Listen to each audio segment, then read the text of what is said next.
G'day guys and welcome to Heavy Magazine. My name is CJ and today I'm joined by two members of the alternative metal show, Resurrection. Gentlemen, how are we today?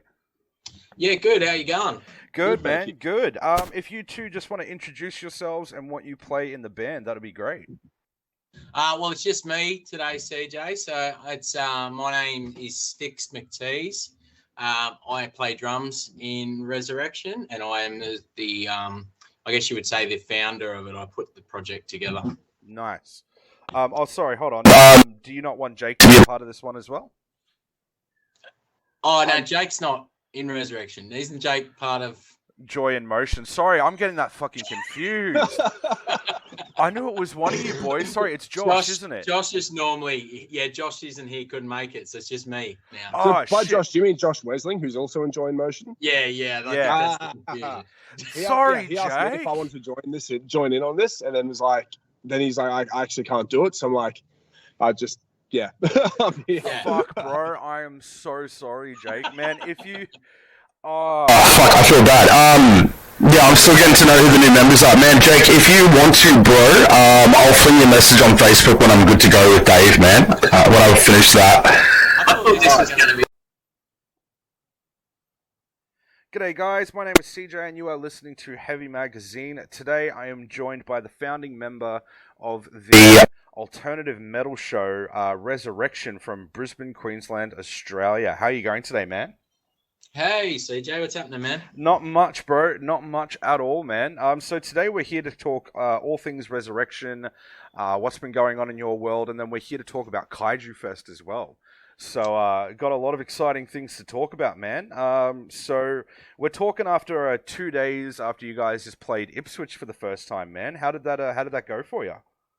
Oh, look, the crowd was super receptive out there. They love the heavy music out there.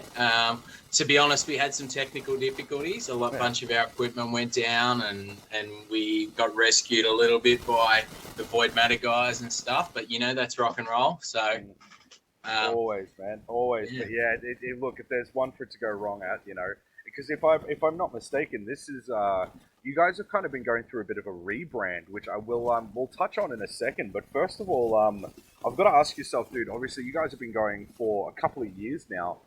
What made you want to start? Initially, you guys were called the New Metal Tribute Act. What made you want to start this covers project, man? Well, we're all original musicians, and we all sort of play around the scene and stuff. And we were getting a little. We were trying to think of ways to value add to our original shows we were putting on, and we were sitting around one night and we'd finished a bunch of shows, and we realised that the house music that everyone played, that the people that were out at the original shows were really enjoying that set list. So I guess me, I went from there, and I thought, well, maybe what I can do is put together a tribute show that basically does the house music afterwards. So we get that live music element while still sort of helping the original music scene fill their doors, So nice, man. So taking it from there, obviously you had to get a bunch of dudes together from a bunch of different projects and all of that. Where was your first show, and how did it kind of go down? Our first show was at the Woolly Mammoth about 2.5 years ago. It was a really good night. It was a tough first show, however, because that was right in the middle of COVID. So the restrictions we had was one of the seated shows. Yeah. Yeah, so there was tables out everywhere and stuff. But all credit to the crowd. They were chair dancing their butts off. Lots of head banging and smashing into the tables with hands and stuff. So it was a really good seated crowd. Yeah. Oh, that's awesome, man. So taking it from where it was then, what has evolved, obviously, to where it is at now is quite different, isn't it?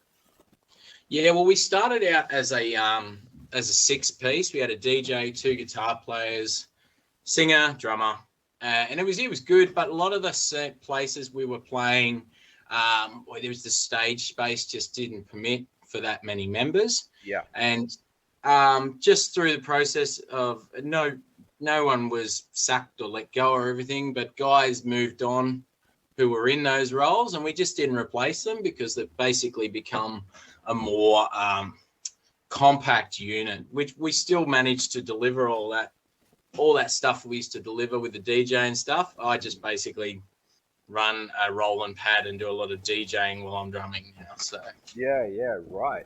And obviously, unfortunately, a couple of months ago, you went through a bit of a membership change, and also now a rebrand. So what's kind of happened with that?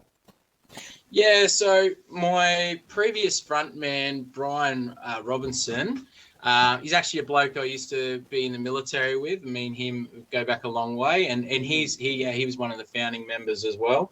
He's just recently had a child, and so he's going to basically prioritize fatherhood and stuff. So absolutely, family comes first, man. Yeah, and then on top of that, our another one of our founding guitar players, Chris Fowler, he's focusing on his original band, Mesmic. So he's basically taken a step back from that, and it's all good. We're continuing on, and we've picked up a new vocalist now, Josh from Joy in Motion. Yeah, so he's jumped on, just did his first show with us this weekend, and was absolutely killer. He's a great front man with great energy, so really excited to do some shows where things don't break and everything goes well with it. Yeah, it's always the case. When things go wrong, it's like, God, I look forward to the next one when shit doesn't go wrong, hey? Yeah.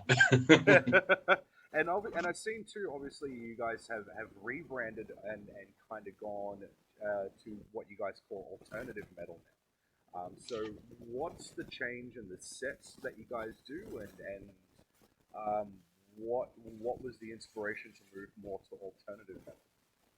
Well, as we said, we started out as a new metal tribute show, and we did enjoy playing stuff like Korn, Limp Bizkit, all that new metal stuff, which is still heavily featured in our set now.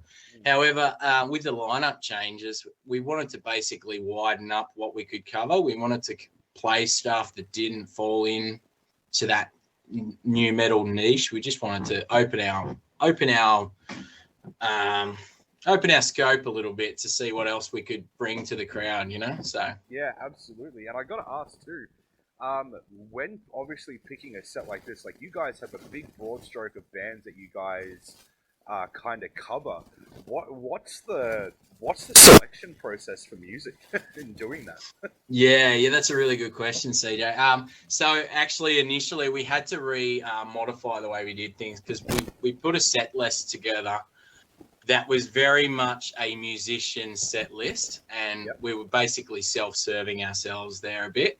So when we initially started, we were going out and we were playing a lot of B-sides and stuff that we loved as musicians, but the majority of the crowd were like, I don't even know what that song was. So more or less now what we do is we pick a band that we're going to add some to our catalog. And as a rule, I like to use the top 5, because let's be honest, the top 5 playlist on the Spotify is generally going to be a banger, and that's sort of how we do it. But that's not always the case. Sometimes we still put stuff in that we absolutely love as well too. So yeah, nice. And with the alternative metal show too, you had your trial run, I guess, in Ipswich a couple of days ago. But the big one that's going to be the big spectacle, I guess, for you guys to properly unleash it is Kaiju Fest that's coming up in November. Oh, we are absolutely stoked by that. And, we were actually really glad that we had technical difficulties at the last show, because fingers crossed that means everything will go smooth as at Kaiju Fest, because that's that's the big ticket one for this year. We're all really excited about that. Absolutely. Yeah. And obviously you guys are going to be playing Toowoomba as well the next night for Metal Mayhem Festival, which is, I know you guys have been to Toowoomba in the past and got a really good reception out there. So what are some of the changes? Are you able to give away any of the new bands that you're going to be covering in the alternative metal show?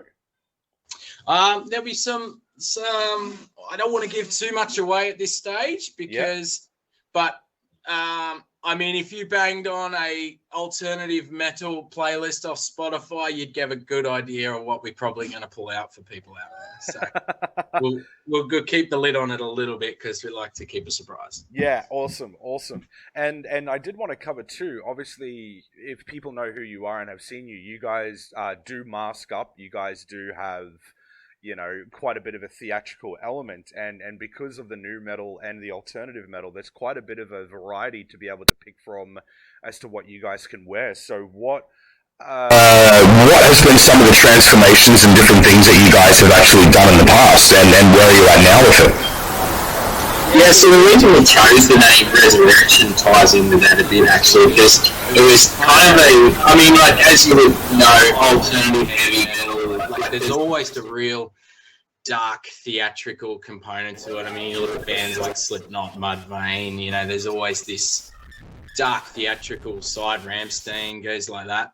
So it's part of the genre, but also the masks serve a secondary purpose in that a lot of the time when you'll go see a dedicated tribute band, people will draw physical comparisons to that person. Now we go, oh, that guy doesn't look like Bon Scott. Oh, So by wearing the masks, what it does is detach that physical comparison to the band you're covering at the same time as giving a visual element. We like to incorporate video into our shows and stuff like that. So that forms a really big part of it. For me, the emphasis, when people say they're going to see a show, for me, the most important thing is that word see. I like the visual side of it, and doing the masks and the costumes and the videos and stuff really, I think, facilitates that well. Man, that's awesome. Well, Dave, I can't say thank you enough for your time today. Is there anything you want to leave the listeners on for this interview? Anything left you've got to say, man? Nah, get some tickets, get down and support some live music because we're really keen to pump some music out for you guys after all the original guys. Yeah, nice. Well, guys, catch Resurrection at Kaiju Fest in Metal Mayhem. It's November 13th at the Irish Village Hotel. The Irish Club Hotel, in Toowoomba. And then Mansfield Tavern, November 12th. It is going to be a freaking cracker of a date. So, again, can't say thank you enough for your time today, man. And I really look forward to it. Go catch Resurrection, and I will catch you guys in the next interview. Cheers.